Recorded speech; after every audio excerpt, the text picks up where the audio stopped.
resources, inspiring interviews, business practices, and practical advice to take your art career to the next level. Join Sergio Gomez in today's Artist Next Level and get ready to take control of your career.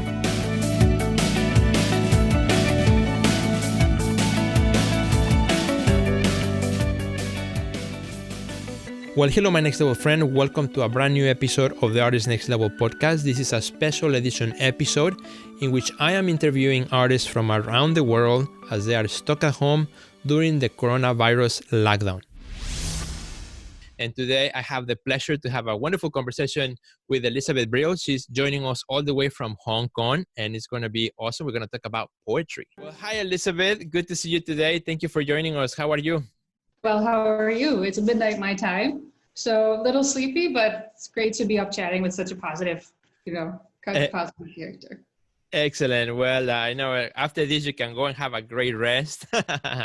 And thank you again for making the time for us. So you are originally from the United States, you're from California, from what I understand, and now you are living in Hong Kong. So tell us a little bit, how long you've been in Hong Kong and what's the situation there right now because of the pandemic? Sure. So I've been in Hong Kong, total of 6 years, actually, 4 years this time, 2 years previously. I've been outside of the States for 17 years total in different places. But this time I'm immigrating to Hong Kong. So my relationship with the city is really different than the other places where I've lived for shorter periods of time. Mm-hmm. So Hong Kong, as you probably heard, had a lot of protests going on, and then the pandemic hit us before you guys. So we've been kind of not exactly locked down, but we've been in kind of self-quarantine, a lot of us, for about 2 months now. And so we're kind of ahead of the curve of you guys in terms of how things have been. But a lot of things, art things are canceled, exhibitions canceled, big projects canceled. If you're lucky enough to have a job, which I do, to support yourself, you do the best you can, working remotely, trying to inspire people remotely, just like what you're doing now. Yeah, totally. I mean, this has come to disrupt everything, no matter what you do, it's like your job description just changed. We want to talk a little bit about your work as an artist too. And something really fascinating that's how I found you on Instagram too. And I've seen following what you're doing, which is also your love for poetry and reading poetry that from other people around the world and sharing it on your Instagram, which I think is something that is bringing a lot of also connections and ways to see and understand how we all are going through different things in our lives. So tell me a little bit first about your work as an artist. Great. So I work in different media, painting, printmaking, installation. I also have, my day job is artist in residence at an education foundation. So my normal day job is I work in a school campus. I have an art studio there, and I also have an art studio at home. So I make work at both places. Wonderful. At home, I make more small pieces and non-toxic work. At the work studio, where students can come visit, or I do large projects with them, I do larger works. A lot of the works I do with the students are more kind of accessible, very large works, murals, things like that. But for my personal work, I'm very interested in how history and materials encounter with the present and languages, which is what you picked on with the poetry. The poetry reading is something very new for me. And this is actually something that came up because I was trying to figure out how can I, as an artist who's getting paid, but cannot go into my campus because it's closed, and we're doing Zoom with students, how can I make art and the connections with the people that I work with to make things relevant, in terms of what we're going through in our world, in a way that reminds us of the beauty and also of the difficult times people are going through. So I've chosen these poems, which are all from living poets who are currently living in the places that have been hard hit by coronavirus. And I've lived in some of these places like Beijing, like France. And so I also have a personal connection with some of these places too. And what's fascinating about this poem is that you're calling it like 1 minute poem, right? Because you're doing it on Instagram and the maximum video on the regular feed is 1 minute. Today's 1 minute poetry comes from Iran, where recently people were hanging banners with poetry outside their windows as part of their New Year celebrations, since they weren't able to read it to one another as usual. And through reading about that, I discovered this poet named H.E. Saleh. And he's been writing for many decades and is very well known there in the tradition of Hafez, another poet who he studied closely. This poem is called Song of the Sea. The chest should be open like the sea, to make the music the sea makes, breath threshed like a wave, drops 100 times and wells up. A patient, storm-weathered vessel, not weary from rising and falling, the ballad of an oceanic heart. Not every chest can sing this way.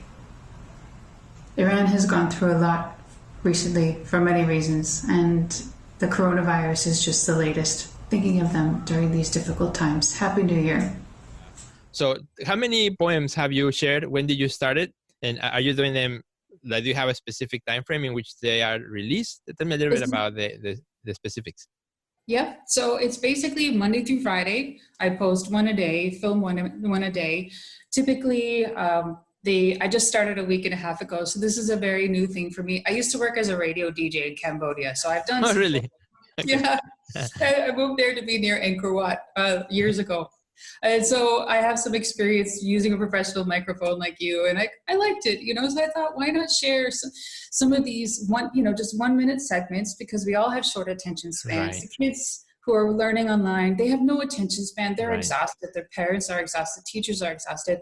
Why not just give them a little bite, of this beauty? And I feel like right now, with everything the world is going through, poetry can and like abstract painting and things that are a little more amorphous, it can capture things and leave things open in a way that other media maybe can't do as well. So poetry can do this, I think. That's fabulous. And so how do you select the poems? Do you contact the person on the other side and you tell them I'm doing this, or do you actually look for poems that are already written?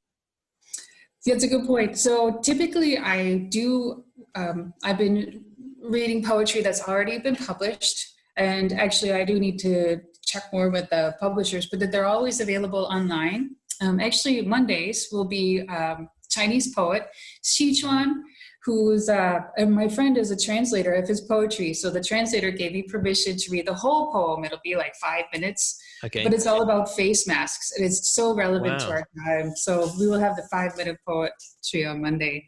But typically it's just, these are poets who, they live in the places and they describe the places in a way that, to me, it feels like I'm there. Mm-hmm. And it's more just me being a tribute to their writing, because I write, but I'm not a writer, Right. You're wonderful. No, and you're doing a great job. And I love that it's, it's very honest, and it's, you write pretty much in front of the camera, sharing this piece of poetry.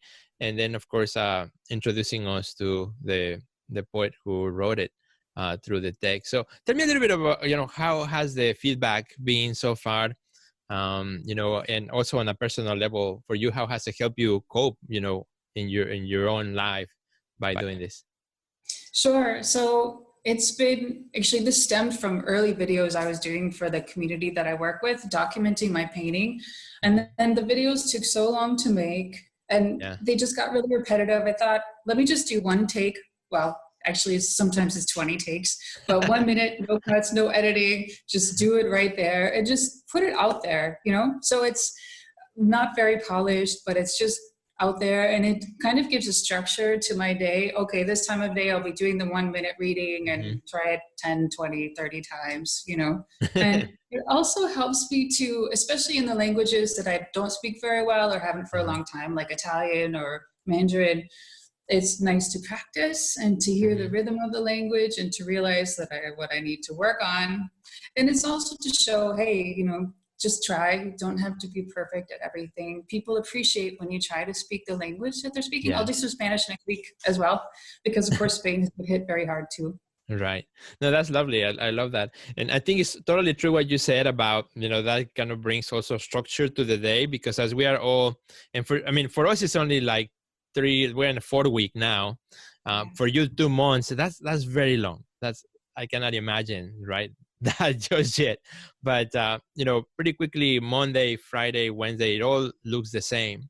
But having that structure that you're doing Monday through Friday and focusing on that, kind of like for me, this type of content that I'm doing right now with the stories from artists from around the world has also, in a similar way, inspired me by listening to others, what they're doing, and also it gives me again a sense of structure throughout there. Okay, I got it in the morning, schedule the episode, put it out there, promote it, record the next one, do just like you, just minor edit, because I think people are not looking for a refined, polished product. They're looking for authenticity, connection with the people on the other side, and that's where we're all doing this. And then just put it out there, right? Put it out there and let the stories kind of do their own thing on their own and connect and with people which we will never meet. As you read your poem, your stories.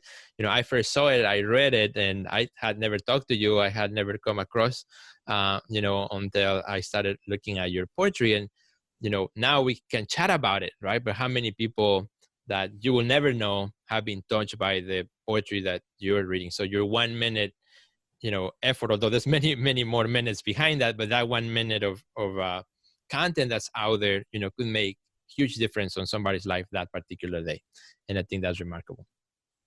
Yeah, I think a lot of this too came from, the space that I'm in right now is my apartment, but it's also an art space. So I attend exhibitions here of artists who work with Hong Kong and Greater China as a concept every 3 months or so. We just had one a couple of weeks ago. And of course, it was a little freaky. I said, please wear a mask. Everyone use hand sanitizer. I still have the artwork up now. It's here in a projection in the next room. But it's really, how can we connect virtually? And I think all of us in creative industries are really thinking, how can we connect with people through these other means that are safe? Right, exactly. And I know this is kind of a different topic, but since you also work with a residency program, and actually just interviewed recently an artist who was in a residency program, and because of this, everything closed and so on. So are you guys, after the 2 months, are you slowly getting back to the program? How does that look for the future in terms of a residency program? Yeah, so because I'm an immigrant here, I'm a foreigner, my visa is tied to my job, and I'm employed full-time by them. And so this whole last 2 months has been constantly me putting pressure on myself. My director, luckily, she's great. She's an artist trained, so she gets it. But, how can I be useful to this community? And so we have the local community in Hong Kong, but we also have 20 schools in mainland China that through these platforms, we can now share the videos. So we're trying to see this as an opportunity. Hey, we can reach thousands of our students in mainland China who maybe we had to fly there before, we had to go, but now we could do it through these other means. And that's also what this poetry project is for them. The public, yes, but also for these kids that I work with and who pay me a salary, because this foundation I work for, like probably some of you work for, they value art and they understand how it can reach different aspects of culture through education. Right. Well, I love that. Thank you so much, Elizabeth, for, sharing your story, sharing the wonderful thing you're doing. How can our friends find your, your channel on Instagram and listen to some of this beautiful poetry that you're sharing? Yeah, the Instagram is probably the easiest way to find me right now. I'm Briel Art on Instagram, first initial, last name, and art. And my website is briel.com, but Instagram is updated most often. A lot of stories and stuff, mostly from my rooftop these days. And which actually I saw a video that you posted from the rooftop. That's pretty cool. That's also part of the space. It looks nice. Thank you so much, Elizabeth, again for sharing this. I really appreciate what you're doing. Really appreciate you waiting until midnight to talk and chat with us here as well. And again, thank you for everything. Want to also thank all our friends watching right now. Please share this episode with a friend. Please connect with Elizabeth through Instagram. I posted the link right under the video, so you can also connect and check out some of this beautiful poetry that she's sharing on a daily basis. So thanks for watching. Share it with your friends, and I will see you in the next episode. Briel with Sergio. Have a great day.